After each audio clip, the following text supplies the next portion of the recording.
Good morning, good afternoon, good evening, everybody. Nice to see everybody is here. All three of you so far that have arrived, but that's okay. Hopefully we'll get a little bit of a bigger crowd as we go. Some people may still be viewing the necessary ad on the way in. That's okay.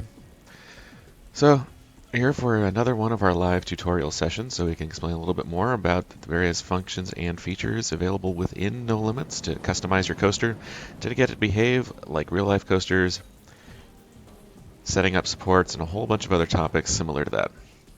So we're going to give it just a few more moments. I see people are still slowly filtering in here. How's everybody's weekend going so far? Now, some of our European viewers are just about done with their weekend, so hopefully it worked out well for you. It's getting a little bit stormy here in the Storm Valley.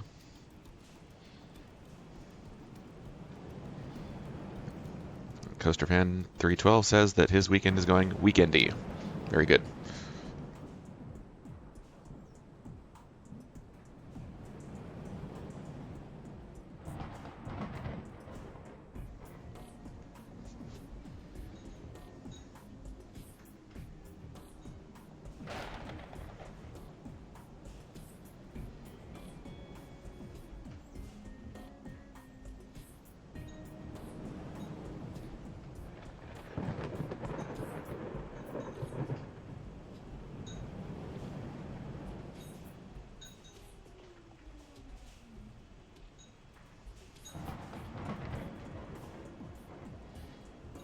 Okay, so it looks like we have a couple of people in here now. We'll go ahead and get started. A few things that we want to wrap up from the previous week. I'll close this park out. We're going to head on over to our editor, of course. And we'll open up the park we were working on last week. So I believe that was the learning park. There it is.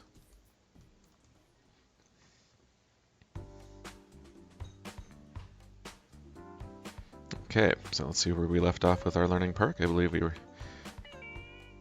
showing you guys a few things about setting up the lift hill, underground tunnel, a couple of inversions. We added a Cobra roll just for fun using the element editor, which actually, I'm going to check the G-forces on that. It's not too bad on the G-forces, considering I just popped it in as is without making any changes. So we'll go ahead and go with that as it is, which should be just fine. And actually at this point, just to be able to help demonstrate a few of the other things that NoLimits can do, I think we're going to set up a block break and then run it back to the final end of the course here. So, although before I do that, I'll go ahead and I'll take one other suggestion, one other request from everybody watching about an element you guys would like to see built. And while you're doing that, I'm going to fix the banking down here so that it's not as bad. So go ahead and add in the chat room if you have an element you'd like to see built, and we'll see what we can do for putting that together. I'll add the roll down here in the tunnel.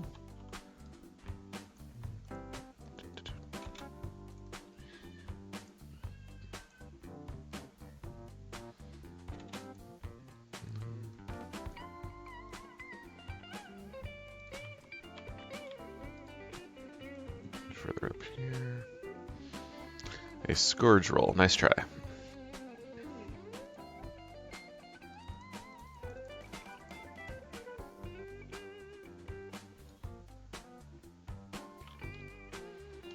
I know what a scourge roll would be other than one that just keeps showing up everywhere and every single week to week to week to week and never ends. Inline twist that rotates around the center of rails. That's an interesting question. Is that on a coaster like this, that's going to create some excessive G-forces. And one of the things when you're building with the Heartline is that you kind of have to keep building with the Heartline. You have to choose either Heartline or center of rails for how you're going to roll the banking around. Once you have one set, then that's going to be it, which is okay, but that's just one of the things the way that works. So.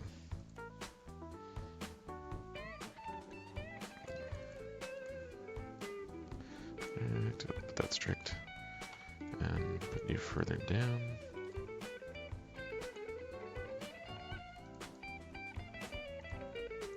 Okay. Stangle dive. We can do that. 0G stall. Let's see what we have here. Stangle dive are pretty easy to do.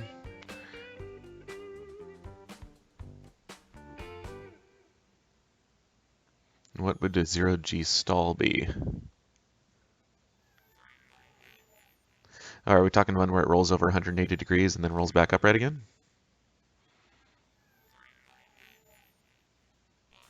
Just waiting for confirmation there. So I'm used to it. I was actually just on that, if that's what we're talking about, as a Top Gun stall. Looks like I think that's what we're asking for here. Okay, we'll go ahead and build that. I was just at Magic Mountain yesterday and rode on one on Twisted Colossus, and it really is a lot of fun. In fact, had the absolute perfect ride on Twisted Colossus. First time I've had it. On both trips around on the blue track and green track, I got a race on both sides. It was really cool. Okay, so what we're going to do here, to get that in place, we do want to add the 0G stall. Should be easy enough to do, because it's basically at that point, it's an airtime hill, but it's going to have some banking. It's going to roll upside down first and then stay upside down perfectly straight, and then flip back up the other direction. So to do that successfully, go ahead and start building at the end of our Cobra roll here. Actually, I'm going to send us up into a block break for now, because we do need to, just to allow the trains to separate, otherwise we're going to have trains stopping at the top of the lift hill. So let's go ahead and start adding some track to the end there. I'm just getting a nice, how much room do I have here? I can make it up over that. Yeah, that'll be fine. So I'm going to quickly curve over here. I'm just going to sketch out a trip over to a block break. Now to do a block break, straight section of track, to do a straight section of track that's perfectly straight, how many vertices do I need again? Let's see if everybody remembers from the previous tutorials. We'll go ahead and see what the answer is there. How many vertices in a row am I planning on to make a perfectly straight section of track? I'm going to wait to see what the answer. There's always a lag between where I'm speaking and the live broadcast makes it onto the internet. So let's see if somebody remembers how many vertices I need for that.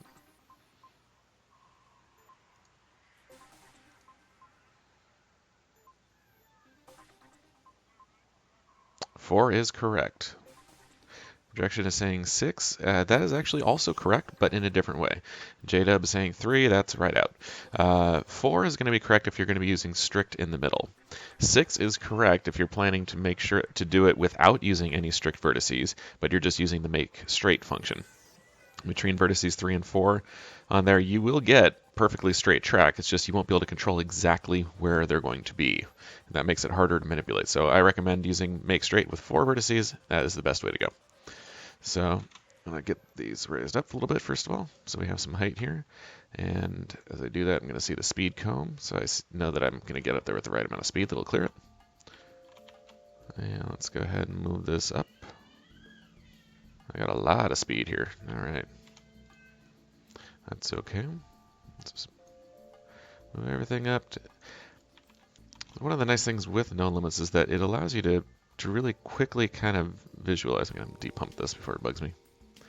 To quickly visualize and just sketch your track together and not have to worry about too much about the having to make it exactly perfect right away. And that's kind of one of the things you have to think about when you're building.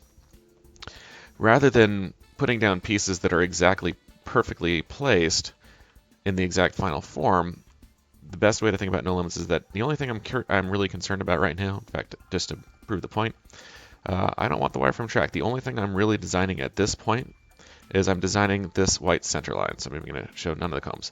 Oops, I do need the spline.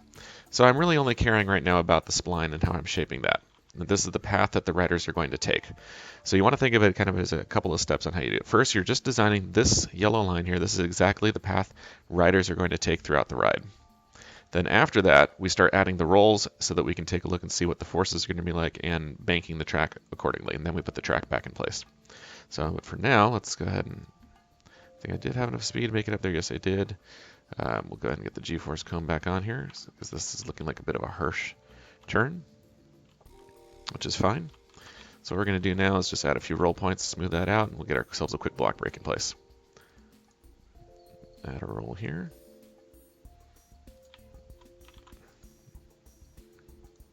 Roll, there we go. 1, 2, 3, and I want us to flatten one out before we get to that straight section of track. Speaking of that straight section of track, strict, And we're adding the roll on both sides of that to make sure that we have strict roll on both sides. And the roll is going to be strict so that we have perfectly flat track in there. And there we go. So very easy there.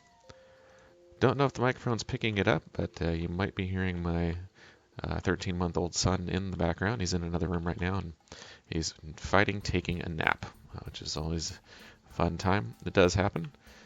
Most of our fans are young, so you probably don't have kids, but when you do, you will have all sorts of fun when they do not want to go down for a nap. It is perfectly normal.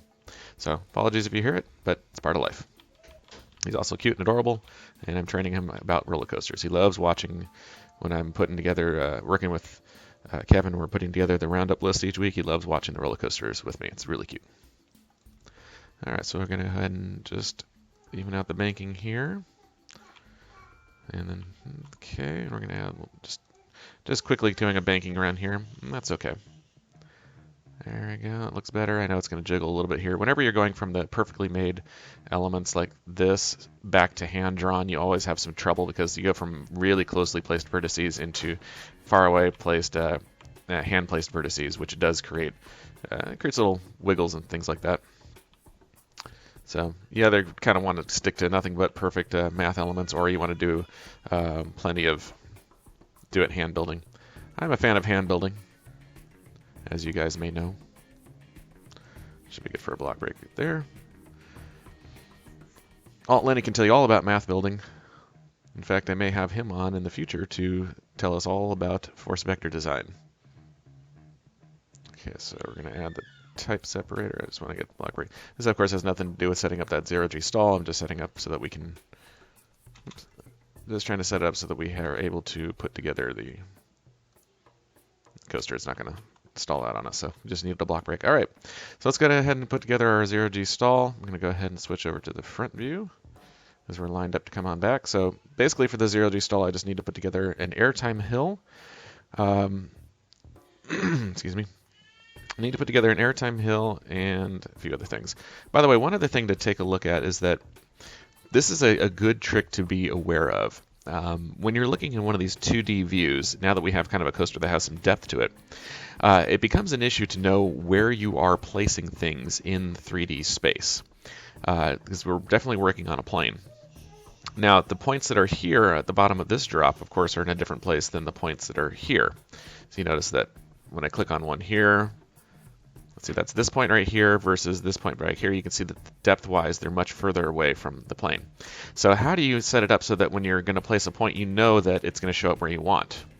So I'm going to go ahead and click one here. If I click one here, and then I'm going to get ready to add a vertex like this, this one may end up nowhere near the current point. And you'll take a look on the left side of your screen when I place this point, and you see that it's way the heck away from where I was just building. How do you control that? Well, the easiest thing to do to make sure that you're placing it at the depth you want to place it at is to, before you place the new vertex, you want to click on something that's in the same vicinity of what you want to place. Right now, because I clicked on this point last, if you look down in the lower left-hand corner, right down, it's right down at the bottom of the screen, you can see that the Z, which is the cursor position right now because of the screen I'm on, it's at 42. No matter I'm moving the mouse around, you see the other numbers are changing, but the depth is at negative 42 feet, which is from the center line. If I click the one that's here on this block break, you'll see that the depth has just changed to negative 254. So now I'm on a different spot further in there. I'm going to hit space to go into the select modify mode. And now you see that I'm still at negative 256. So when I go to place another vertex, you're going to see that the vertex is going to be placed where I want it. You see, it's in line to where I want it to be. All right, so we're going to go ahead and get set up to do our airtime hill here. There's 0G stall on our way back. And we'll do a few other things. So I'm just going to leave some tracking out there. All right, so we want to make sure that we have some good G-forces here. It looks like we have a nice, good 0 G-force roll there. Wrong vertex. There's the one in the background I wanted to shape. I guess I don't want my block break changing like that. It's going to have a nice drop leading into this element. All right, so usually for the 0G stall, you want to maximize the amount of time riders spend upside down. So the first thing I'm going to do is really space out the the top of that hill so that the riders can have lots of floating airtime while they're upside down, which is really the whole fun of that element. So you can see that we're minimizing the negative G's here. Make sure that it's still some positive G's all the way through. And that's okay. I can actually increase that a little bit by doing this.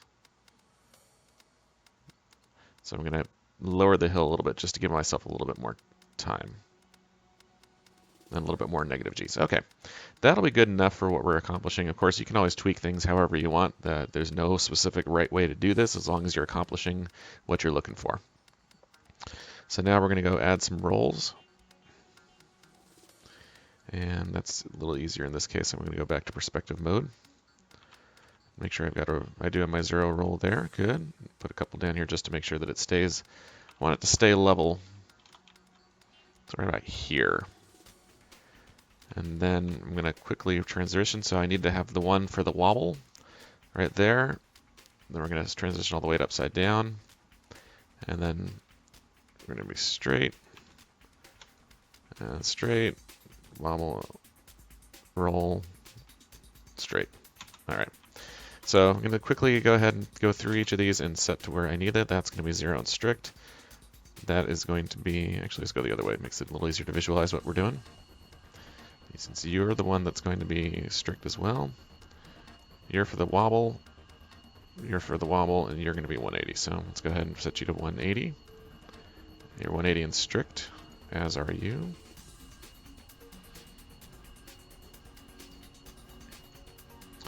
Okay, and you're also going to be, I'll put you at 180, but I know I have to fix the wobble, so. And I'll be spreading these out soon. But that's going to be too rapid of a roll. So the wobble fix is going to be a little bit closer there.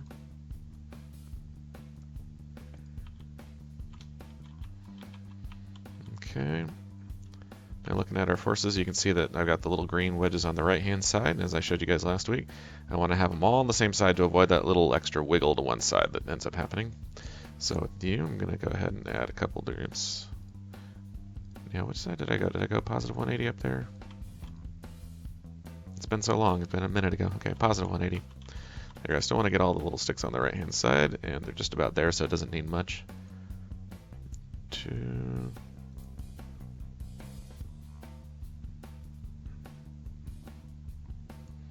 Okay, so that gives a little bit of a lead in. And then up here, we're going to do the same thing.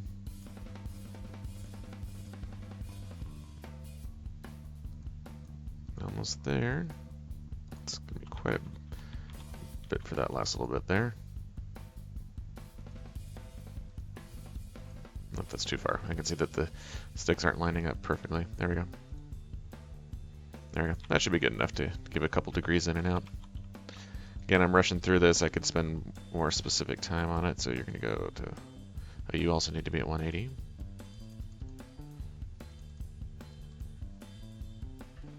Strict, and you're going to be... Let's put a couple degrees, so... I want to even that out. So I know I'm mumbling to myself. I tend to do that as I build, but that's okay. Alright, so there we have kind of a 0G stall. Not too much on the 0G. I can flatten that out a little bit. That looks a little too drawn out. Go back to the front view here. It's a little drawn out. Let's see. I want to do a little bit more to create some more negative G so we get a good float through the top of that. Then I'm going to straighten out the roll points here so that they make sense. There we go. How's that look to you guys? Look about right for the 0G stall that we're looking for?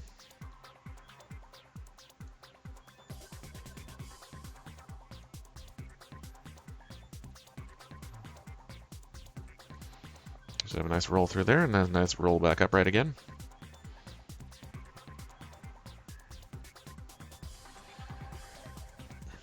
There you go. All right, so we have that, and actually I'm going to quickly come to the end of the layout here and finish it up. So let's go back to add some vertex vertices so I can get to that final end. That way I can demonstrate some of the braking options that are available. So let's go a couple of hills here just to kind of wrap it around. And also something else I needed to demonstrate for you guys I knew is how to complete a roller coaster's layout. This is way out here, isn't it? All right. That's okay. We're going to add a couple more vertices, and I'll just randomly shape these around as we need to. All right, so when it's time to shape, you notice I get close to either side. I can choose which one it's going to connect to. To connect and finish your coaster layout, it's very easy to do. You just this is going to be the front starting point. This is the end point. Select the 2 points you want to get together there, and there's a connect button in the upper left-hand corner. You click on that, and voila, they've now been joined together. If you ever wanted to undo that or break the track in a different spot, like say right here, I can click on that point, click on split up, and now I've got 2 separate points that I can do. So I've effectively moved the endpoint there. Very easy to do. So we're going to go ahead and just wrap this around here. Let me connect those again. You hold down Control to select multiple things, of course, just like any good old Windows program here. Right, so I'm just going to just depump this churn. So all the various tricks that I've been showing you guys do work. You can use them very quickly to kind of quickly flesh some things out. Okay, that endpoint vertice always acts a little bit strange because of the way that it ends up being shaped, and Depumper doesn't always work smoothly through that. But that's okay. Usually I like to put this endpoint somewhere on straight track where it's not going to bug anything. But we're going to be okay. For demonstration purposes, this will be just fine. And make the end of the ride a little more exciting. Let's go ahead and pop into perspective mode here, and I'm just going to drag some vertices around, because that looks kind of dull. Drag that down. That's not the vertice, that's the roll at the point where it's joined together. So just adding a little bit of random fun, and I'll add some rolls to the end of this, and we'll be finished with our first coaster layout. And to demonstrate a couple other things, I'm actually going to end up changing the track style soon. So we're going to show what the various types of brake segments do. Let's add some rolls all the way through the end here. Okay, so for the rolls, you're also going to be strict. Finish that up. Nope, no G-force. Okay, there we go.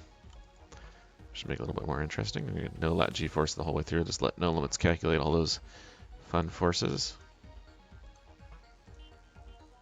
Yeah, so what's going on here is that you see that little cone, that's where we joined it together. That's also a roll point, because at some point there had to be a start and an end to the track to do that. So actually when you run into this situation, it's better not to have that roll point there. Use that roll point, hit 0 G-force, or 0 let G-force, and there you go. Just this cone is going to be a roll point you can't move, because again, it has to be off of some kind of starting point in the track. So that's what that one is. That'll show up wherever you've joined the 2 sections of the track together to complete your layout. And that time it thinks that the no let G-force is on the wrong side. I don't know why it thought that. So instead we're just going to go flip it to the other side. There we go.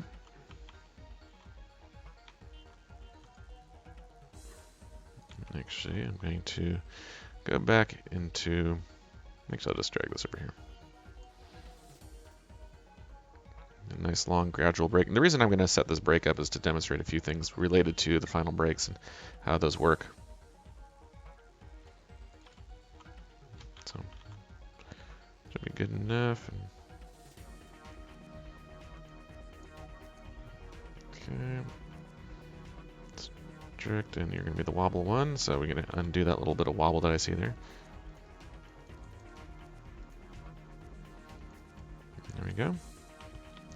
Get the G-force coming in 3D here just to make sure that because I still see some wobble coming on.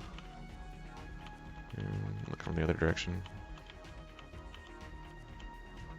And the wobbles might be from the placement of some of those vertices.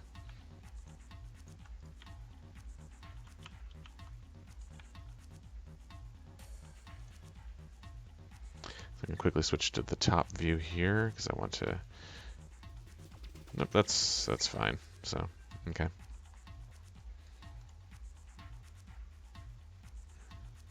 Doing that will make more sense. And then you. Good. Why is this one acting a little bit weird?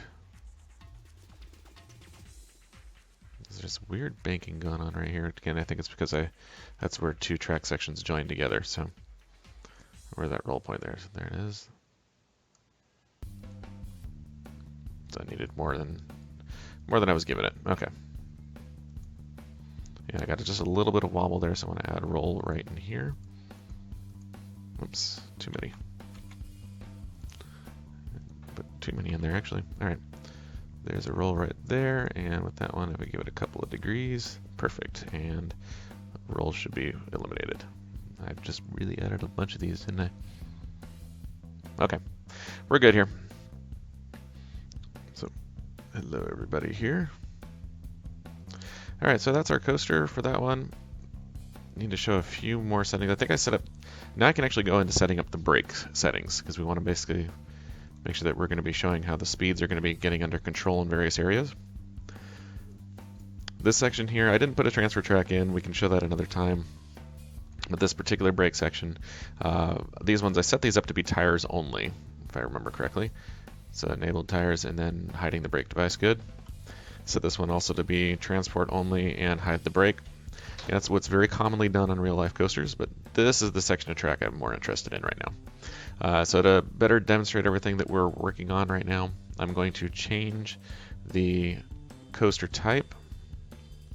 So we're actually going to change the coaster type now. We're going to go over to style. I'm going to switch over to the wing coaster.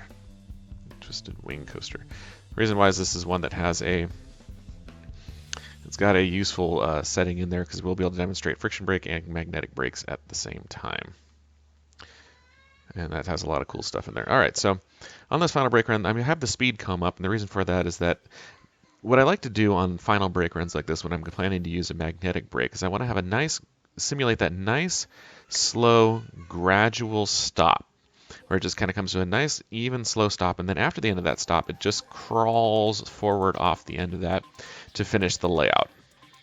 Now, when it's going to crawl forward off the end of the layout, this can be simulated, but I see a lot of people that set the settings a little bit incorrectly. They'll set the transport settings at an incorrect setting, and what they end up putting it at, it ends up the transport setting ends up going a little higher than the final brake speed. So what you end up seeing is a train that comes to a stop. It slows to a slow speed because of the hysteresis, and then it speeds up again because the transport settings that are in there end up speeding it up too much. So I'm going to show you the settings that are in here for this. I'm going to switch the magnetic brake on that one. I'm going to enable the brake device, and actually to simulate a proper magnetic brake run here at the end, I'm just going to get rid of this magnetic brake, which would open and close. I'm going to do a few tricks here, actually. Let me do a couple more things. Sorry, guys, I'm getting ahead of myself. Because I still want to have an actual block brake here, but I don't want to have the brakes magnetic brakes opening and closing. And this is, again, just purely for the visuals. And I apologize if you hear the baby in the background. He really does not want to take a nap right now. So I'm going to add a type separator in here to split this up, and you'll see why in a second. That section brake is going to be a brake. What I'm going to do here is that this one is just going to be a trim brake rather than a block brake, and then you're going to be the actual block brake at the end of it. And this block brake here is good. All right, so this one I want to use friction brakes. And we're going to, I don't want that, it's just going to be friction brake at the end. And with this, I want to set a couple of things here. So 8, actually for demonstration purposes, I'm going to go with 4 and 2.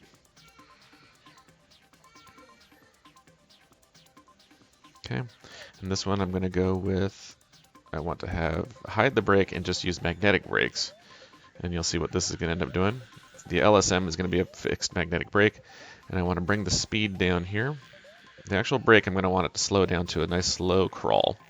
So let's say we're going to go to a speed of 4, and we're going to go down to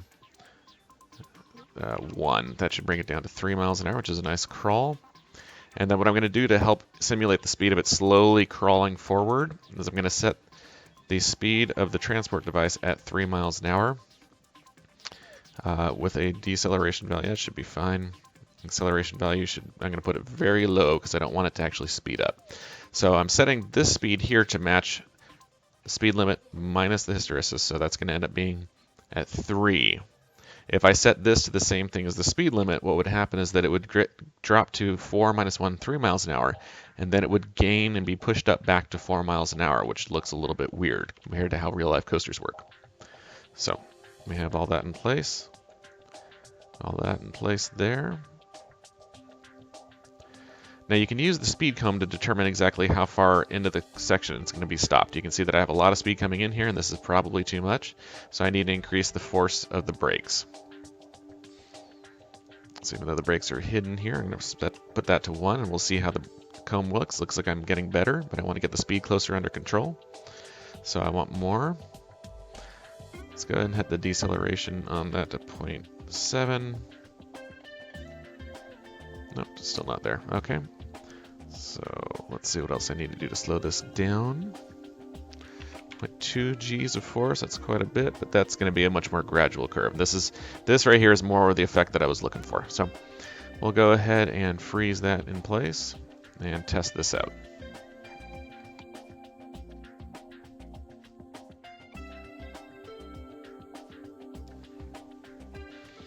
Reduction acid, interesting question. Can you set the acceleration value to 0 so it doesn't affect it at all? On that one, let's see if we'll I don't believe it'll let you do that. Oh, yeah, it will let you do that, so that works as well. I'm used to NoLimits 1 where you actually couldn't do that. So the same thing will work there. But I've been able to put it at a very small value, so it still takes it. So it did take it there, which is good. All right, we'll go ahead and save that. Leave the editor, and let's go ahead and try out our wing coaster with a whole bunch of strange elements in it. There we go. So first of all, we're going to test ride and see how it worked with our 0G stall and a couple of other elements in there. We'll be trying some things that I'm sure some of you are going to start to object that B&M has never built a Cobra roll on a wing coaster before, and they've never built a 0G stall ever, so this is a completely unrealistic coaster that could never possibly exist in real life, and therefore bad score, right? So now that that's all been gotten out of the way, we'll go ahead and see how our test coaster actually turned out. So added some banking in here for the tunnel.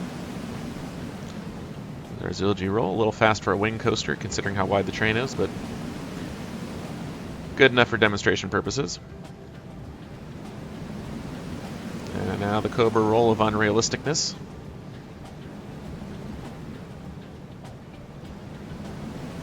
Curve up here, we'll go through the block brake, which I now remember I never actually configured, and the train didn't make it. Why did that happen? Alright, so I'm going to head back into the editor, and we're going to discover why that occurred. So let's go ahead and unfreeze that. And now, when you go back and when I changed that's what happened. When I changed the coaster type to the wing coaster, it was going much faster. There's different friction values, different train length, and because of that, I didn't go back and check to see that, of course, I would run out of speed right over here. That was my mistake, because I should have looked at that. All right, so that's easy enough to fix, though. I just have to grab the two endpoints here of where my block brake is, bring that down a bit, and we can make sure that we're going to make it through the layout. There you go. And I can don't have to make this as harsh. There we go. All right. Take 2.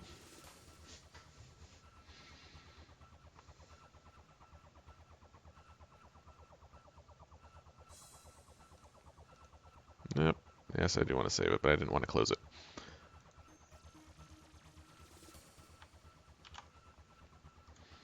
And one more time. I'll do the external point of view so we can see how this lovely 0G stall is going to work out. This is going to be a bit stranger because of the extra wide train. I brought the extra wide train on because it's one of the styles where we have both moving magnetic brakes and fixed magnetic brakes, so I can demonstrate a couple of other things in here. But for now, this is good enough to demonstrate all those brakes, and we'll be showing a couple of things related to the hysteresis here and a few other things. But for now, let's just enjoy the beauty of the giant wing coaster as it goes flying around.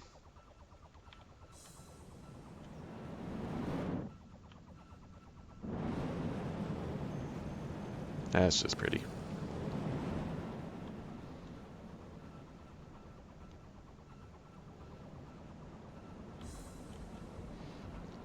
OMG, it's so unrealistic. Fail.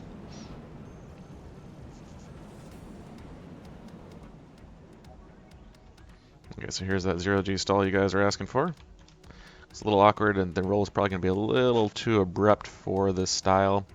But again, this is a learning coaster. It's more to demonstrate things than it is to make a perfect coaster that's going to score well on the exchange sites. So, yeah, the difference in friction is probably making that hang a little bit too much, but we at least made it. And we just need to make it through to the end of the layout here, which is going to do just fine. And we're going to see, hopefully, if I said everything correctly, a nice Slow, gradual curve like that. Get close to the brakes here.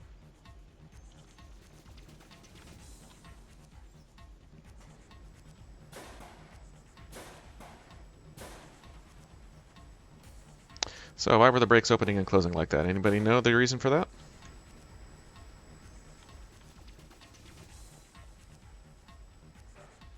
I see that I've already gotten my 0 out of 10 from projection.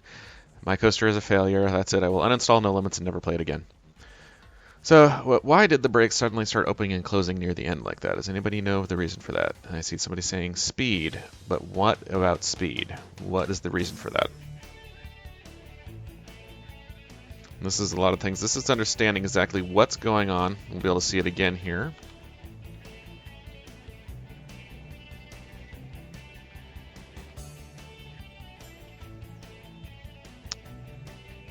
Black brake ahead of it. Nope, that's not it. The hysteresis is correct, Lenny. So you can see I've got a nice slow descent there. Another trick you can use, by the way, is also you set the... I'll explain it in a second, but it's doing what it's supposed to. Okay, so of course now it's not going to do that because the train ahead of it is still boarding and hasn't left yet. We'll see this in a second here. And the reason why the train stopped there is because of the way it's configured. There it goes. So if you notice as it took off there, it kind of sped up and slowed down. And yes, that is correct. The section ahead, which is this segment right here, is set to a higher speed because of those tires. It's set to a higher speed than the hysteresis over here, which sped it up and caused those brakes to then, of course, kick back in, saying, hey, wait, you're going too fast. So that's why you got to check all of the various speed values to make sure that you have everything in place correctly. So that's what you got to pay attention to. We can go back into the editor and demonstrate a few more things related to that. Let's go and unfreeze this one again.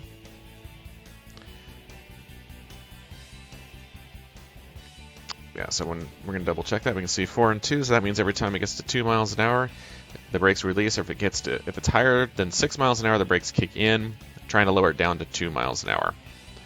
Or, it's 4 minus 2. The section ahead of it over here, it's got its speed set to 7.5 miles an hour, which of course is higher than 6. So as those friction wheels were trying to speed the car up, the brakes on the previous section were trying to slow it back down again. That's the reason why it was trying to kick in, because you had two different segments fighting each other. So that's what we're looking at there. There's a few different ways that you can fix that. If you want to have it slowly crawl out of those brakes like that, and actually one of the things I like doing, I'm going to show you one other little trick here. It's often I like to see that the friction or the speed goes even slower than what the brakes slowed it down to, so you get that extra slow little decline in speed after that. So set that to 5. There, good. And if this works right, which it should, you're going to see much more of a gradual decline at the end there, where it's going to go to an even slower speed. So, all right.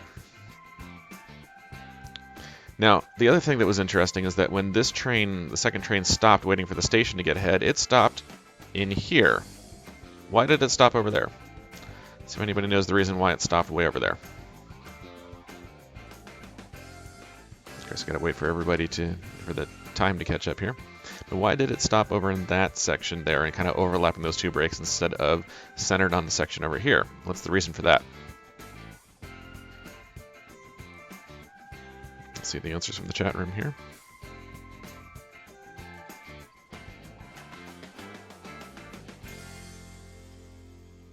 Somebody says the trim, that's not it.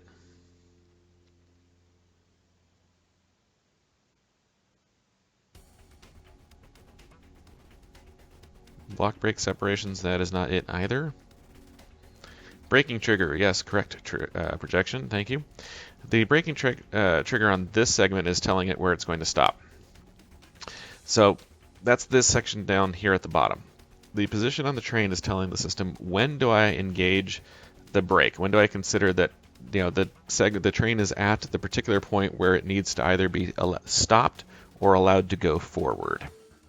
And in this case, this section is still set as the default of the beginning of the car at the beginning of the segment. So when the first car hits the beginning of the segment, over here, that's when the trigger is being told to kick in. And then at that point, it's a matter of when the speed, a few different speed settings and friction settings, when they're able to slow the train to a stop. So that's why what we ended up seeing, the train was stopped kind of all in this area. If you want it, in this case, to stop and centered like this, it's very easy. You just hit the button that says centered on section. And that moves the trigger when the middle car is in the middle of the segment, which is going to be right about here. That's when the brakes and everything are going to kick in to bring the car to a stop. Now, one thing to keep in mind is that the train does not instantly stop unless you've got all of the brake settings really, really, really high, which I don't recommend doing. So what I like to do, if you want to make sure that the train is going to stop centered in the middle of the section, this is very important when you're setting up a transfer track, so do you actually want to back it up just slightly to about maybe 45%. And this means that when it does trigger, you have a little bit of distance for it to slow down as the brakes kick in, giving a nice gradual stop. So if I've set everything correctly on this particular section, to help demonstrate where that particular segment is, I'm going to go here to the track properties, the style settings for that one, and I'll go ahead and give it some catwalks. So if I've done everything correctly, it should stop set like that, leaving the final brakes clear. Now the final brakes clear, you're going to see a couple of things. I'm going to demonstrate a couple of things right now. This one is currently set to first car default at the beginning of the track. So that means that the brakes are going to be closed when the train gets there, and if it's clear to proceed, it will open the brakes. If I change this slightly and I move it inward slightly from anything other than first car at the beginning of the segment like this, if I make any changes to that, it's going to change how this brake operates just a little bit. And there's a reason why you might want that behavior. So I did two changes here. We'll go take a look at both of them. For now, let's go ahead and freeze our coaster.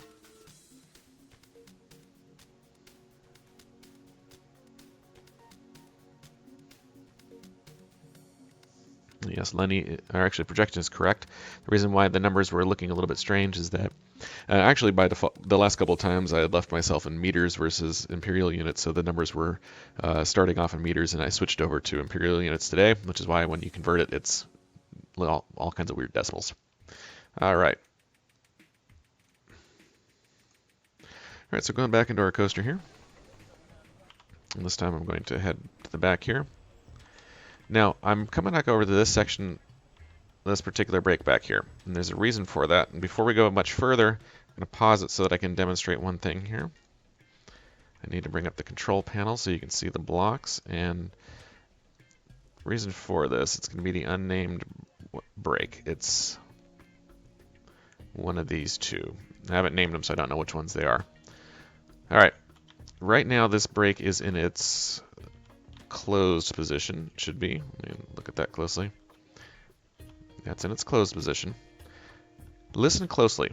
You're going to see that when the train is going to crest that lift hill, actually when it clears the block brake up ahead, something interesting is going to happen. That this brake is going to do something a little bit different than it did before. Before it stayed closed the entire time, train hit it and then it opened up. This time it's going to do something a little bit different when it is clearing this block brake.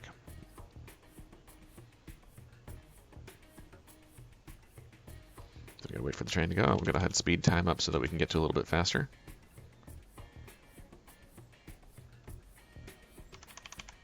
Back to regular speed. Okay, so why did the brake open right now even though there's no train near it? That's a difference in the behavior depending on how you set that trigger setting. When you have that trigger setting set to first car, beginning of segment, the brake will stay closed until the train hits it, and then it's told that it's going fast enough or slow enough so that it can actually release the brake. When you have it set for anything other than that, the brake is going to open when the train is allowed to go through. So that's why you heard it close briefly and then reopen again. There's the hysteresis kicking in again.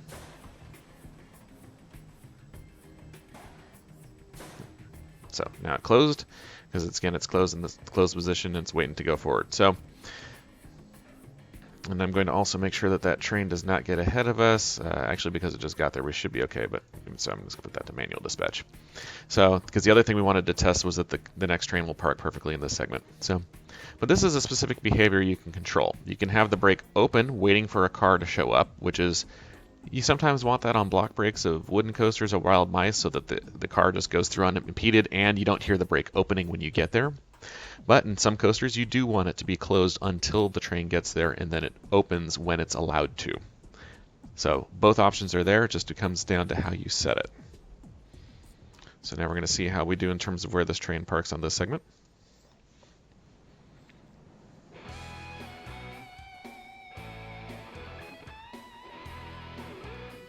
Watching it crawl forward here.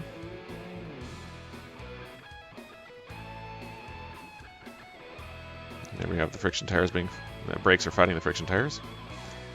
But you see it's still moving forward, and there you go. That stopped exactly where we wanted it to. So it comes down to how you set the segment settings depending on where the train is going to stop, how it's going to behave, and how all those triggers affect it. A lot of powerful tools here. You got to kind of know what you're trying to do and then how best to make use of all these tools to see how they're going to help you out the best. So a lot of cool stuff going on there. What we're going to do here is we're going to head back to the editor now because we basically have a coaster that's certainly functioning and working. We'll take a look at some of the other settings that are available in the segment settings. Unfreeze my coaster. And now we can do a lot more of our work in perspective view. So our lift hill doesn't have a catwalk. We want to get one. Click on that section there, and if you click on a normal section of track that's not a specialty track, you double click it, you can go straight to the style settings. On things like stations and lift hills and block brakes and everything like that, double clicking them will take you to the segment settings, because more likely if you're going in there, that's what you're trying to configure is the various speed settings. All right, so what we're going to do here, let's go ahead and the style settings here. I want to have a catwalk. You can choose to put a catwalk either on the left, or you can put one on the right, or you can have them on both. Now, you can choose to go with transparent catwalks or regular catwalks. Transparent are going to be mesh that you can see through. If you check that, then you'll be able to kind of see this grid that you can see through. If you don't choose that, it'll just be solid steel plating. So it depends, again, on the look you're going for. If you're emulating a particular coaster company or a particular coaster, then you can choose which one is appropriate for where you're going to go with. The left and right railing lights, those are added when you have chosen that particular catwalk. You can add lighting to it. I'm going to go ahead and put lights on both sides, and then you can click on the box there to choose the color of the lights. So I'll make the lights on the left side are going to be purple for whatever reason, and the lights on the right side are going to be blue. Why? I don't know. It's just because. There are a number of individual colors you can set for individual segments. The master colors for the entire ride are set in the coaster properties. When you go over here to colors, you can set a number of things. Rails are going to be just the left and right rails both together. Set those. Cross ties are the sections of the steel structures that hold the rails up and kind of make sure the spacing is set. Main spine. When you're looking at a coaster like B&M styles or the other coasters that have a big tube underneath them, like the Aero coaster styles of Vekoma or some of the Intamin, the main spine is going to be the lower big pipe. You can set that color differently. And a few other things, you can set your catwalk colors over here as well. And you can set handrails, which will be setting a different setting on, that's going to be for specific uses on wooden coasters. Tunnel, you can set your tunnel color if it's a steel tunnel. Spine color scheme, this is one that's available for B&M coasters specifically because of that big box. There's a few styles in real life that we allow you to emulate here. Top accent, top, bottom accented, and stripe. Stripe puts a white stripe along the side of it. The top and bottom accent options there. We'll take the cross tie color, I believe, and apply that as kind of a two-tone color scheme. Fury 325 and now Valverin have introduced an additional option, which is a bottom accent, which we see it, we're aware of it. It comes down to priorities and time to see about when we can get around to adding that for you guys. So for now, we'll leave that alone. So that would be the universal style for all the way across the entire coaster. What we're going to do here is, just for this particular segment of track, you can go into the style settings, then I can set all of those colors like the rails, handrails, catwalks. I can set individual colors for just that particular part of the track. Like say, for example, for whatever reason on the lift hill, I want to have the rails have a special color. Hit the check mark, hit the box, and these rails are yellow on the lift hill. And the cross ties are going to be red, and it's going to look really weird. And that should be it. So you can even set the spine color scheme if it's an option. We'll go ahead and set that up just for the lift hill. And this is where you're going to set tunnels on various segments. There's a few different options here. Steel, wooden, round concrete, rectangular concrete. Virtual is an interesting tunnel. The reason why it gets interesting is that this is where you can be allowed to set up your own specialty tunnels if you're trying to do your own custom work. And I'll show you that in just a moment over here. We're going to go to our existing tunnel so I can show you what happened. Early on this tunnel section over here, you can see that we had a rectangular concrete tunnel. I'm going to switch just to virtual just to show you what happens. Okay.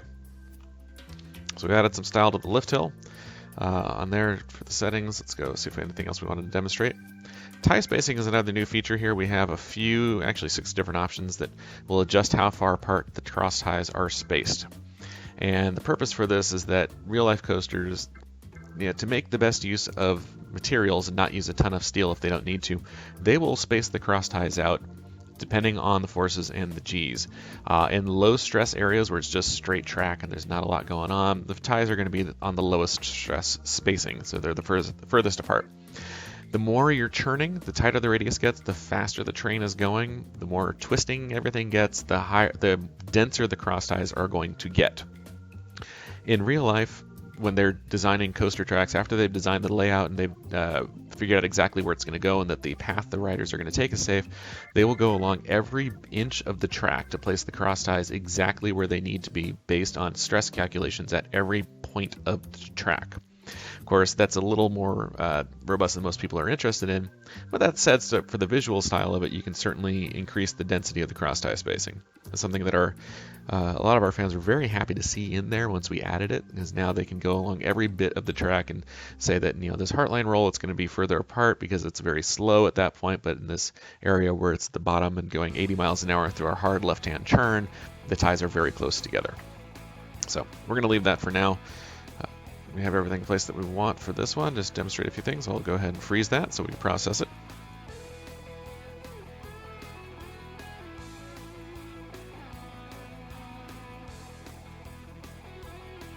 Alright, so we can see that if all our various settings have taken effect, we have the yellow rails, we have the red cross ties for no particular reason.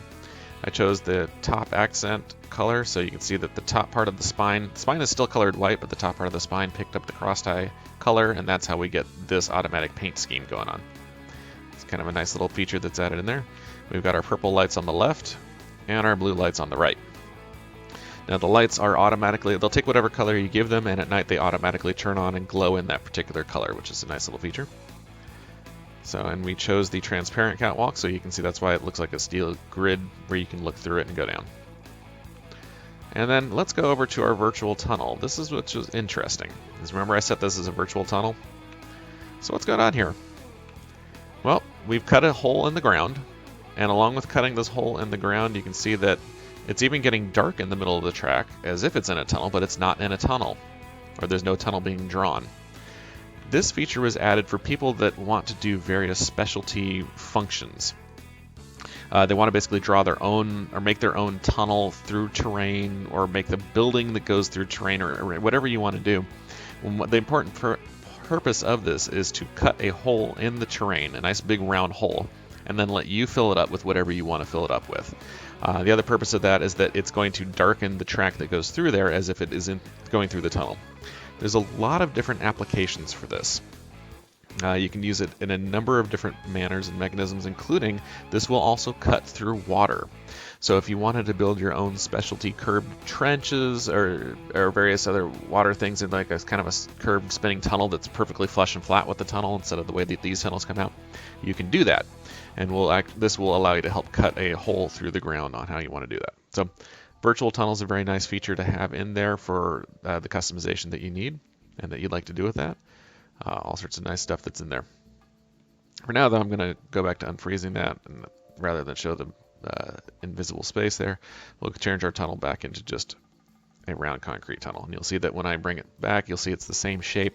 It's the round tunnel, it's just we're not drawing the tunnel in place for you. So it does come in handy for the people that are doing all kinds of customization. So let's see what we have going on here. There you go, big round tunnel. All right, so let's move on to the next section here. Now that we have our coaster together, we've shown a lot of the different setting options like that. let's start doing some supports. So I've got about a half an hour left before we'll call it a day here. One of the nice things about having a B&M coaster style is that we have a lot of pre-built supports that make it very easy. So for now, I'm going to show you guys how to just do prefab supports so that we can quickly go through this. And the nice thing about the prefab supports that we have available now is that we have a very detailed library that are very easy to quickly customize however you want. So we'll start by going up the lift hill and see if I can actually go through this entire coaster and support it in 15 minutes or so. So we'll see what we can get accomplished here. To do supports, we're going to go to the Supports tab. Very easy. First thing we want to do is choose our prefab. We have a number of different prefabs, and I'm going to increase the icon size just to make it a little easier to see for now. You have a little slider here that allows you to change the icon size of the preview. Make it bigger so you see what we're looking at. I'll give you a quick tour of the ones that we've already created for you. We have the 4D 180 degrees, so this is going to be for a 4D track that's underneath, and this is support off to one side on the left. 90 degrees, so that's for track that's on the side. Next up, we have a 4D single that's going to be used for basically just a single pipe going straight down. 4D structure type A, you can see from the preview what it's going to be building like. Structure type B, these are based on our observations of the real life structures. We have the classic corkscrew lift hill structure. So it gives you this nice little square box that you can then later connect horizontally to give you that classic arrow look. Single corkscrew support structure, single straight section like that works out really well. Dive arc type A and B. The main difference between the two is how the connection at the top is formed. Again, comes down to an aesthetic purpose. It's going to give you kind of an A-frame shape, but do you want it to look like that or do you want it to look like that? Both options are available. Dive support double, 30-inch pipes. This is also seen on real-life dive coasters. We did a few of these special for dive machines because they have this tube thing going on quite a bit. And they also have a thicker style of track, which makes it interesting. We have our Giga box supports, which are fairly new. These are based you see them on coasters like I-305 and Formula Rossa. Rather than tube round supports, we have square supports. A few different options in here depending on what you're trying to accomplish. These work out rather well. Inverted catwalk frame. This is great when you're building an inverted coaster and you want to get this box that'll basically just hold up your catwalk. You can quickly add these in there and then adjust the sizes as you need to. Looping box works out great when you're doing the classic Schwarzkopf loops. You can add this to the backbone of the loop and you can get a nice square box coming down there. The spine is drawn in automatically and then this just basically allows you to complete the look. We have a few prefabs for suspended coasters that swing. Classic aero suspended coasters are very simple support-wise. They're basically just big, fat pipes that go straight up and then a cantilevered support arm off to the side. They come in a few varieties. 90 degrees, suspended double so it goes directly in the middle, or suspended single where it's hanging straight down. And that's basically it. You look at any suspended coaster, 99% of the supports are just like these three. So that covers most of what you're trying to do. Track default double and single, it again comes down to which way the arm, the leg is going to go. Is it going to go inward or is it going to go outward? Is it going to be connecting at 90 degrees straight up and down? Lots of different options. Now we're into the twisted ones. These are all related to B&Ms. So we're going to be focusing most of our time on the twisted stuff here. So to get us started, somebody appears to be calling my house. Hopefully it's not you guys. To get us started, what we're going to do to get up this lift hill, let's get a couple of the single size ones in here. So just to get us started, twisted single is good. So I've chosen my prefab, and now after choosing the prefab with the choose prefab button, we're automatically in add prefab mode, which is good. So I can just click along the track where I want it, and 1, 2, 3, I've added some supports already. You can see the brown supports right here. If I go back to the select mode with the spacebar, I can take the prefab, and I can move it around. It automatically scales up and down and slides along the track all the way around, wherever I want to put it. Very handy. You can double click it, and you can see a few things. I can actually from here change the prefab type. So I can change the prefab now. Let's go if we want to go to the twisted double because this one's from a little bit higher. Click that, and there you go. Now it's the double. I can change the pipe size, which is rather handy. I can change from the 30-inch default, 16, 20, 24, 36, 42. I can go to really big 42-inch support. And I can change the footer size from rectangular default to round footers. Again, aesthetic reasons. I'm sure in real life they have exact purposes why they do that, but for us it's aesthetic reasons. So let's take a look, see what's going on. And what are we looking for here? I can also change the support colors if I wanted to. I can choose which of these colors it's picking from, or I can go with a custom color by clicking the box. Custom color, there you go. And I can make it red support. All right. All right, so in the last option here, this is a fairly new one. We can tell the support to be dimmed as if it was in a tunnel. Very good if you made a giant underground cave, or you have some support tubes or pipes that are working through there and you want them to look like they're just as dimly lit as everything else in the tunnel. So, but we don't need to do that here. So I made a few setting changes. That's all good. I can slide it where I want. Very good, and we'll just see what these look like. Go ahead and freeze those and see what they look like here.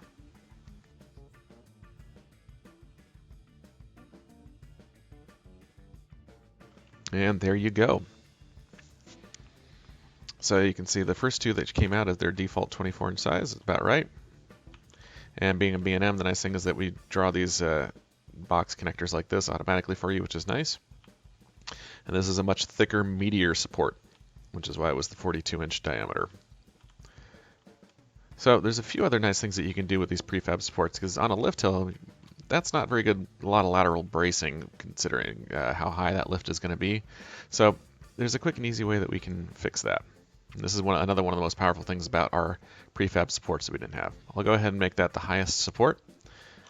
But again, it doesn't look like it's going to really hold it up very well. When you get really high structures like that, you always want to have some kind of lateral bracing to the side to make sure that it can withstand wind and forces, and it's just more of a stable structure. So there's a really handy tool that comes in here with our supports. When you have a prefab support like this and you've got it the size and everything the way you want it, you can hit this powerful button called Atomize Prefab. And what that's going to do is it's going to take the support you have selected, break it into its individual components, which you could then edit if you need to. So I'm going to go, now that I have it placed for the type of support I want, about where I want it, I will atomize it. Now, I can't move the whole thing in one unit because it's basically now made up of individual supports. And you can see all the components are in place. You can see the support connector at the top is what this section is. This is a support connector. This is the rail connector, I'm sorry. Then below that we have a support tube. Then we have a beam node and a few other things. And we have our flanges that have automatically been added. Everything is already there. The footers are at the bottom. It's all the individual pieces of the whole support tube. So why do we want to atomize the prefab? Well, usually the fastest way for it is that, say I wanted to make this a wider support than was by default. Grab that footer, drag it this way, and I'm done. Let's freeze that.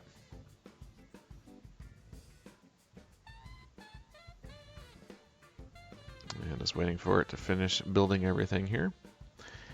And voila, there you go. Instant, much better looking, wider lateral support. So adding the prefab supports and then quickly atomizing them to modify things like this particular shaping works great and makes for very quick ways to quickly build your supports and get them looking good enough for what you need. So now, of course, if I wanted to move just pieces of it around, it does start to get a little bit messed up because it's no longer moving as one solid unit.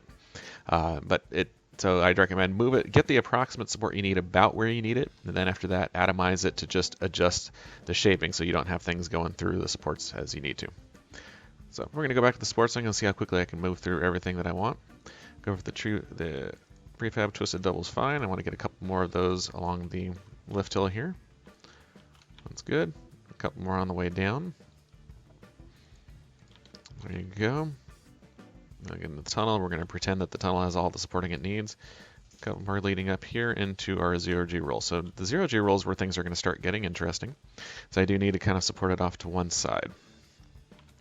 I think I can get away with another one pointing down at that point. And then at this point, I'm going to have to actually flip it one to a 90 degrees. So what I'm going to do here, hit choose prefab again. I'm going to go to one of the twisted, not arc, but twisted 90 degree inward or outward. Twisted 90 degrees is going to basically be a support connector that sticks 90 degrees to the side with the lateral support going off to the side, the outside. Twisted 90 degree inwards is for the same thing, but you want the support going inward like this. I like the look of that one for what we're building here, so I'll go ahead and build one. Put one right about there. Put another one right about there. Okay. Looks pretty good. You can see I've already done a fair amount of supporting here. I can always go back and tweak things later and adjust some individual sizes, move things around depending on how I need it to look. But again, using these prefabs is the fastest way to get most of the work done. And for everybody that's building their coasters from scratch for the first time, this is an easy way to kind of learn quickly how to put them together. All right. So you can see we got a few lateral ones. These ones I'll probably want to stretch out as well because they don't look like they're going to be very good supporting that lift hill to the side to get a little more lateral bracing, especially as we hit this turn. But I can fix that a little bit. Now I'm concerned to see how this came out. And looks good to me. Looks good to me there too. So I think we're in good shape there. That's just a matter of getting the rest of the supports in place for what I need. You can see it's very easy to do. It is not a very well shaped roll. It looked better the previous week, so but good enough for our demonstration purposes. Okay, so let's unfreeze that. We're going to go ahead and add some more supports in place here. I'm going to choose a prefab. Again, I want just a double. A couple going down here. And let's see here. I'll demonstrate a few things. We're going to call this a high G-force section of track, so I'm actually going to add a couple style nodes. I'll do a couple things here, actually. We'll add a style separator at the beginning here. This is another unique to B&M function I'm about to show you guys. So we're going to say this whole section, this has the option for the spine box. We're going to go to the large box, so it's going to get extra thick. Tie spacing, it's going to be the highest stress, so I'm going to go bring the ties closest together for that. All right. Move these supports around a little bit here to make more sense. And supports, I'm going to go ahead and choose the prefab again. Just the single will be fine to get through the bottom of this arc because we're close to the ground.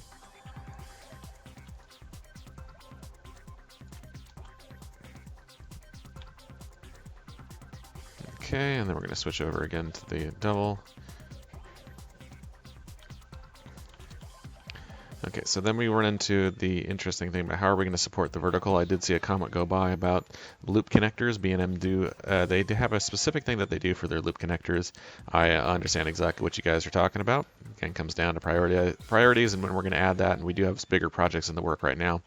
So you guys have figured out how to build that on your own, that's fine. For the novices out there, I'm going to show a, to me, perfectly acceptable way to do that. I'm going to go to the arc type, dive arc type B, and go ahead and pop one of those in there. And then to give it a little bit more of a lateral bracing, let's see, first I want to switch that to 30 is going to be a bit, might be a bit big.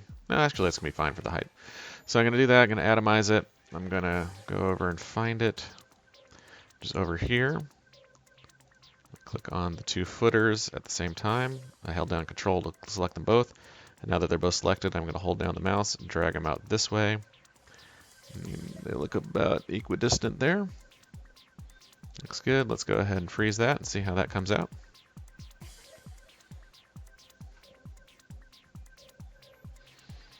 I see a question here. Can you add supports in the tunnel? Yes, you can, but the footers are going to go to, they're automatically programmed to go to ground level. And if you've gone underground, ground level is now above you, so it does start to act a bit wonky. Again, because it's trying to go, when you understand what it's trying to do, you understand why it does that.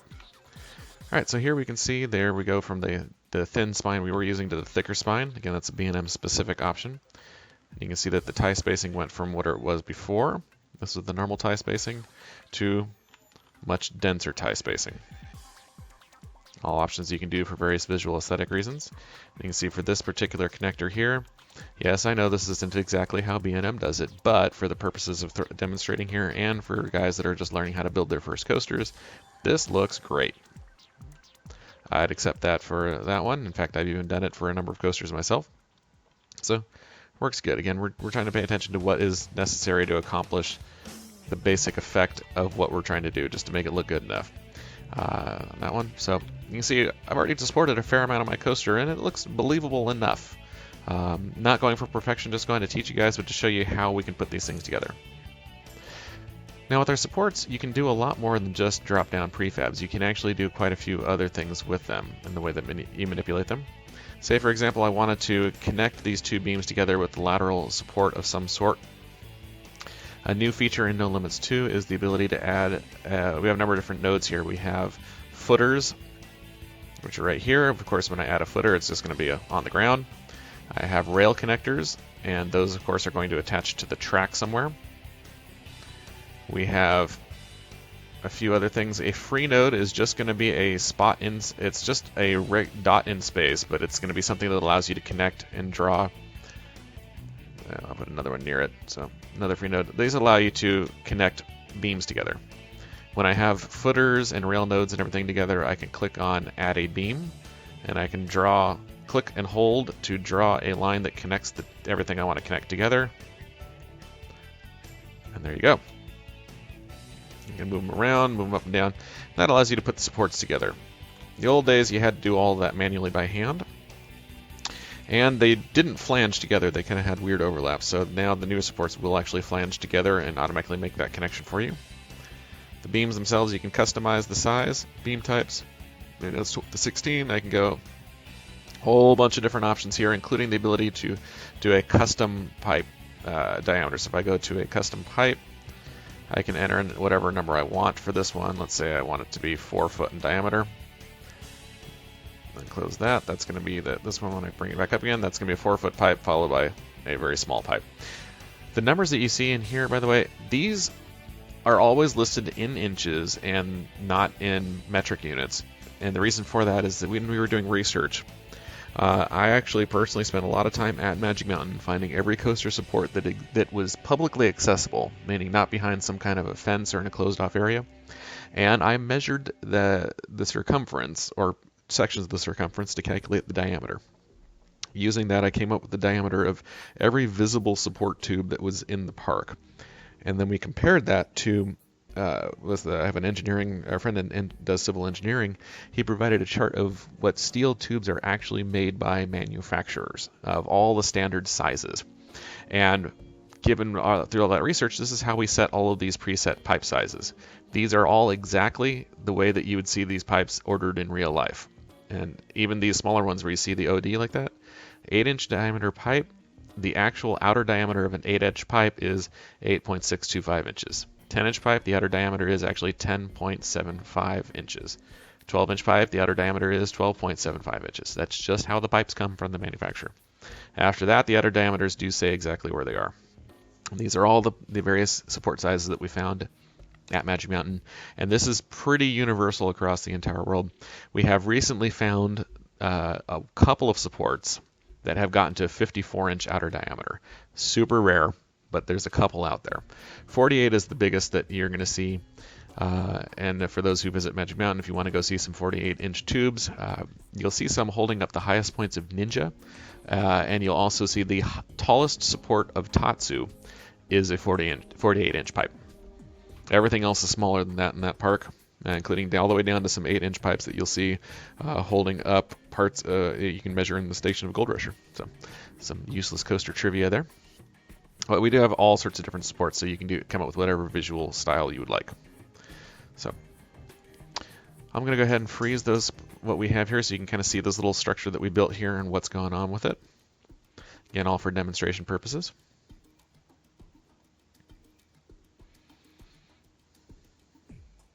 Okay, a few things going on here. One, you can see that the footer size automatically adjusted to fit the size of pipe that was going into that. When the pipe gets a little bit too steep, you see it doesn't seem to go into the ground anymore. That can be fixed, but in real life you don't really see pipes going at very extreme angles because it makes it not very effective to absorbing that load. That's not really how they're going to build a lot of those. Now that I've said that, 3 people are going to go find example screenshots to prove me wrong. Yes, they can do all kinds of specialty case things, and there's ways to build that kind of stuff in NoLimits. The way that you'd fix this issue is that you wouldn't build it that steep. If you did, there's a way that you can extend the end of the pipe so it goes out further and go from there. One of the cool things about NoLimits too, you can see right here that these 2 pipes joining at the same free node have automatically flanged themselves together at that point. These ones did not. Why? Because they are different sized pipes. That's why it's not going to work right. But that's okay. It was just a little sample structure there. I'll unfreeze that. I'll demonstrate the ability to extend the end of the tube here. Bring that up. You can change a few other things here. Extra length. You can make the pipe longer at the start or at the end by adding extra extra length at the end of the pipe for that one. You can tell it to not have a cap at the start or the end of the pipe. So basically, if it's going to be, if the end of the pipe is going to be, or the tube is going to be inside of something to help with the frame rate, you can automatically cap that. Most people don't need to use that. We use that in the wooden coasters to help, and the wooden coaster supports to help make sure that it's going to be as easy as, or as optimized as possible on that one. And then LOD priority, this is going to be making sure, do you want this beam always rendered, most of the time rendered, or is this one that can disappear? Again, these are all things that we automatically apply when we build the wooden coaster supports, so that as you get further away, some of the stuff inside of the structure disappears to help the frame rate out. We leave these controls available for you. Most of the time, though, that's all going to be there. The question of what does the cap mean, I'll demonstrate here. I'm going to say no start cap. Go ahead and do that. And I'm going to add extra length. I know which side that is. I'm going to add 2 feet to the end here. Did I add to the right size? Yes, I did. You can see where the end of that is. I'm going to add it to the start here. 4 extra feet of space. You can see that when I did that, it ended past the line. This beam technically ends at this node, but because I added extra length at the end, it extends out past that. And I've added it to both sides, so when I freeze it, that should solve the problem of this footer in the lower part.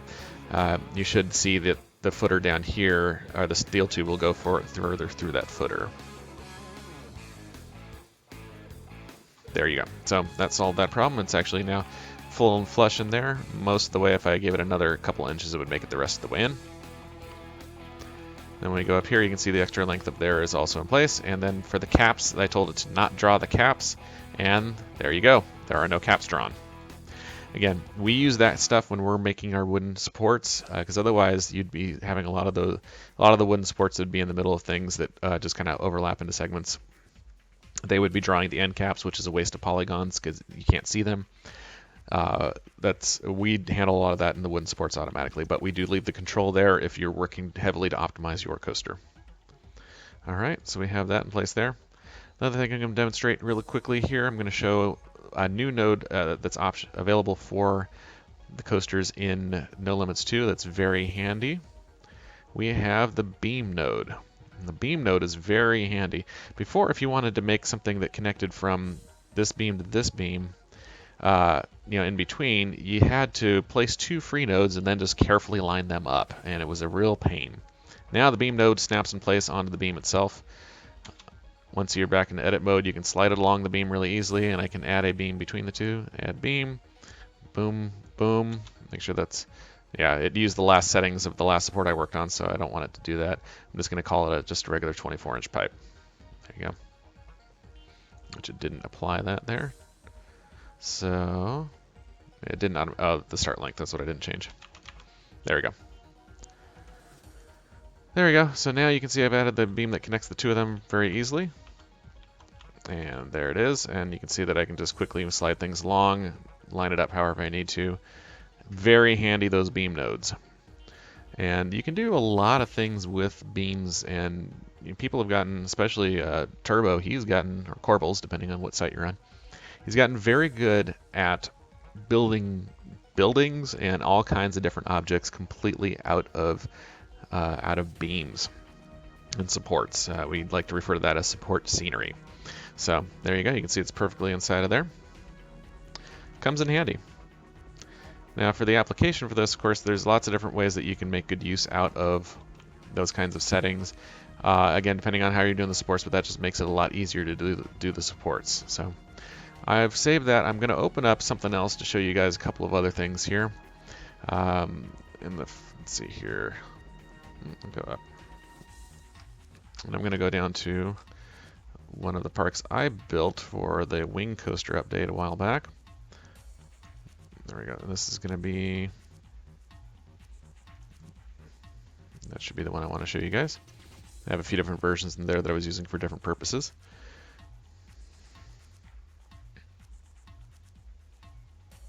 One moment here while we load this up. Of course, this is Peninsula Park, and we're going to be looking at Keymaster, which is the name I gave to a certain well-known coaster, which has a nice little in-joke built into it. This is the same one that came with the game, with our Wing Rider update, of course with the old Ferris wheel there. It's been updated in the one that's currently out there. I just wanted to show a demonstration of what you can do with supports as you really build things through there.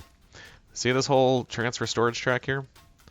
This whole giant thing? This is a lot of creativity with supports. And I'll go ahead and demonstrate here. I'm going to unfreeze that. There you go. So you can see that this is just a lot of really closely placed supports that I did a lot of work with extending the length and changing the width of certain flat things. So it's kind of a giant mess. It took a lot of time to put together. Especially it was very tricky to do the little fake section of track that kind of bows in at an angle here, or bows in at an angle. But I was able to accomplish a lot of cool tricks like that. So just a lot of careful creativity, and you can see how things come together.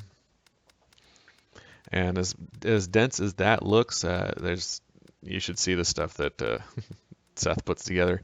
I believe he built a gift shop with T-shirts out of supports, including, and I saw one of the things he was working on, he put together a soda fountain where you can get your own soda, all of it built out of supports, which is absolutely crazy. The way I accomplished a lot of this stuff, this is the flat steel plate that I just set the width to and lined them up carefully. Lots of flat steel plates. This would be the C channel, and then a flat steel plate on top. Normal tubes in here. This is just a lot of careful placement of a tube that's the right same size as the track width, so I can get that little port there. These are cylinders that are just very thin. Another cylinder that's very thin, or that's a little bit longer, but not a very long cylinder. And a lot of careful placement is how I set all that up. The last interesting thing I'll show you guys, the only way I was able to accomplish this was through a lot of using the copy and paste function, where you can actually create a support that you like and copy the whole thing and paste it again. It's very easy to do. We'll go ahead and close this park. And I don't want to save the changes to it because it was already built. I'm going to go back to our, oops, yeah, I know. I'm going to go back to the learning park here.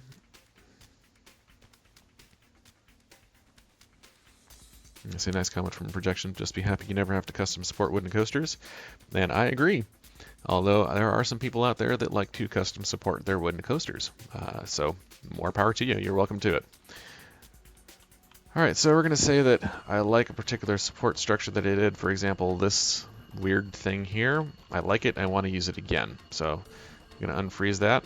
The cool thing that was added in NoLimits 2 as well is the ability to copy and paste supports. First thing I need to do, I have to select what I want to copy. There it is.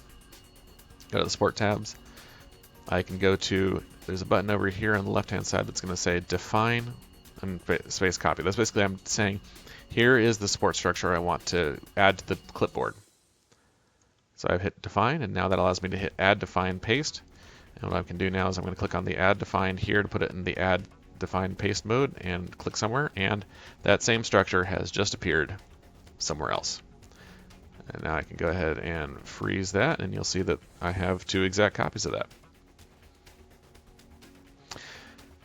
Longtime followers of NoLimits may remember a coaster a long time ago called Eiffel Tower Extreme, something that Kevin put together. It wasn't the most spectacular coaster, but it certainly had a giant Eiffel Tower in it that he built by hand.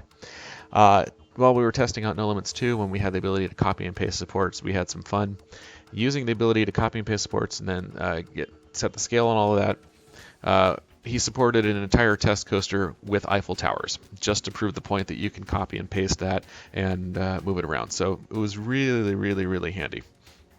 It does come in handy, especially when you're building like that structure that I showed you for the Wing Rider transfer track. I built the little holding wheels once, copied it, and then I made about 5 of them, copied that, and then put those clumps together to set it up. So that saved me a lot of time of having to build each of those over and over and over again. Very, very handy feature indeed. So we're pretty much out of time for this week, but I did show you guys a lot more about the settings and what you want to do and when you might want to do it. For both settings, a little bit on the style, a little bit on the catwalks, how to quickly start adding some of the prefab supports in place, which is very cool. Lots of cool features in place for that. Hope everybody had a good time. I'll be happy to take a couple of questions while we're at the end here before ending the broadcast. So we'll go and leave the editor here, and I'll spool up Storm Valley again while we're waiting for the some questions to roll in. We'll see if we have a couple of questions. It's going to be related to learning and using the editor, though. I'm not going to talk about anything that we're planning for the future. What's coming out, Mac version that's going to come out, when we get to a point where we're done and happy with it. Until then, it's out when it's out. It's ready when it's ready. When will that be? When it's ready. So, schedule to these streams. At the moment, I've been trying to do them for the first few weeks because I did want to do these 3 weeks in a row, mostly because there was a number of topics related to designing and building the coaster that I wanted to cover, all aspects of kind of putting everything together like that. So I wanted to kind of set all that up and make sure that we could do all of those things in one shot, and you could kind of see everything you needed to build a coaster in the first 3 weeks of that.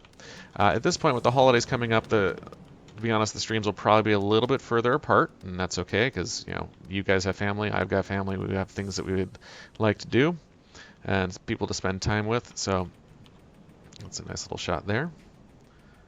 So probably not going to have one next weekend. A lot of things going on, but we will get set up for another one later. I am going to be looking for some experts to talk about some other functions that are available inside of NoLimits, to go deeper into some of the technical things. We're definitely going to have a session that focuses on adding scenery objects and all the controls that are available in texturing and terrain editing. I'm going to have somebody else on to talk about the built-in force vector design, as well as the Lenny's spectacular force vector design tool. I'm probably going to see if I can have Lenny do that one on that one. But for the rest of that, I'm certainly open to having additional experts come on that have expertise in various fields on that one. So if you're interested, please feel free to drop me an email. You can email me at tom_Zeliff@nolimitscoaster.de. Last name spelled Z as in zebra, E as in Edward, L as in Larry, I as in Isaac, F as in Frank, and one more F as in Frank, at nolimitscoaster.de. Shoot me an email if you're interested in potentially hosting, and to audition, I'd like to see a little segment of you hosting and describing what you're going to teach and showing me how you do it. Make sure that you'll be able to do it properly on there, and we'll go through a few things on that one. Another question here. Do we see a rotating switch for mine trains? That would be a new feature that would have to get added in. And actually, we tried to look at adding that for the Vekoma one, because I've got pictures as reference to build it kind of like the B&M. That the Vekoma mine train is different than the Big Thunder type of mine train. The Vekoma mine train, the brake fin and everything is actually inside of the track between the rails, and as such, you can't have the same Big Thunder type rotating mine train switch. Those trains are different, where the brake fin is actually, and everything is above the rails, and that's how that rail is actually going to work. So we weren't able to put it in there, and once we noticed that, it was not worth the time and effort to try and put it together. Scripting coasters, that'd be another expert topic later on. We were looking at the basics from here. Can you make the transfer track rotate? That's another feature on our list of things to add in. Certainly people have asked for, and we have it on our list of things people would like to see, such as rotating transfer tracks, drop tracks, elevator tracks, things like that. So at the moment, it's not in there, but it's certainly on our list of things I know that people would like to see.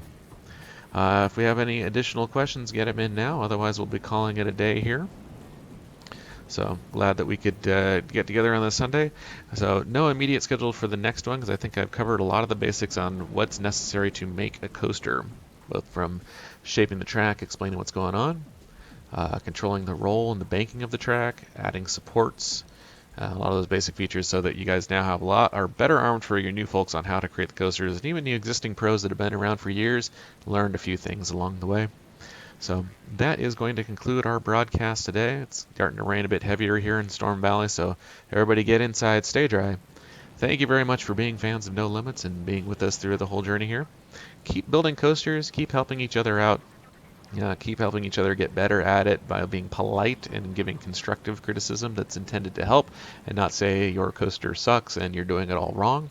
That's going to be what's best for growing the community, make sure that we really get the community we want of people that are all there helping each other out. Most of you do that. There's only a few people that start getting a little too far in the, no, you're not doing it right frame of mind. We don't want that. We always want it to be helpful, so that our collective knowledge of how to get the best and use all of these amazing, powerful tools in No Limits, we can spread that around, share that with everybody. So thank you once again, everybody, for joining me this afternoon, evening, or morning. Have a lot of fun. Enjoy No Limits. Keep posting things. A few things coming up. We have Roundup 100s just around the corner. It's going to be the first one of the new year. Get your coasters ready. Get your video ready to go, and email it to 100@coasterx.com. You have to keep the video unlisted. You can't share it with anybody. It can't be publicly visible, or it will not be qualified for it. On that one, we want to keep all those videos hidden until the list is revealed. So that's the only caveat there. But looking forward to seeing what's coming up in Roundup 100. And like I said, the 10 winning videos are going to get an actual physical prize that we're designing. A lot of cool stuff coming on. So thanks again, everybody, for joining. Have a wonderful day. Have fun, and keep using No Limits.